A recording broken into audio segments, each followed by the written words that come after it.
Ելեք ես ուղղակի հոդվածները ներկայացնեմ շատ հակիրճ ձեր ժամանակի։ Ուրեմն առաջի հոդվածը, ինչպես պարոն Չալաբյանը ասեց, դա 209-րդ հոդվածն է քրեական օրենսգրքի,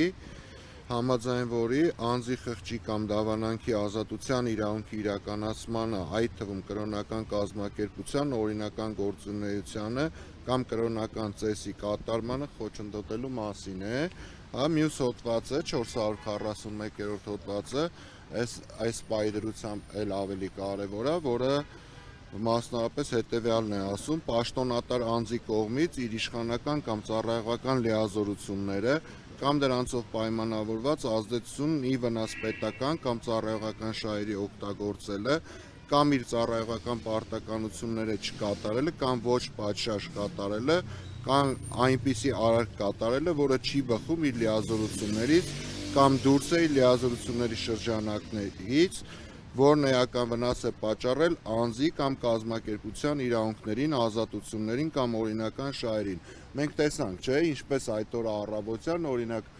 իրավապահ համակարգի կողմից կազմակերպված որոշ եկեղեցիականների նույնիսկ ազատ տեղաշարժներ սահմանափակվել, նրանցից մեկին հետ որ կարելի ասել առևանգել էին մի քանի 100 մետր կամ չգիտեմ 100 մետր այն կողմ էին իջեցրել եւ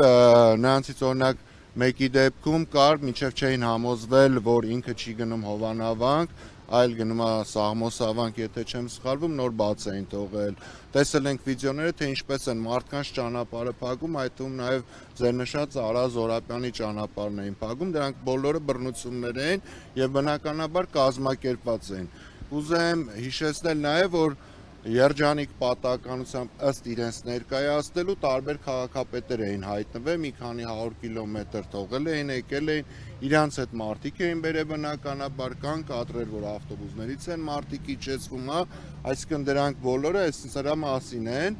Իսկ ինչ վերաբերում է ձեր հարցին, որ նախորդ անգամները, այո, օրինակ մի դեպքով մենք հիմա դատարանում ենք գտնվում եւ փորձում ենք դատանի միջոցով պարտավորեցնել դատախազությանը եւ մնացած իրավապահ մարմիններին, որպեսզի վերջապես գործ հարուցեն։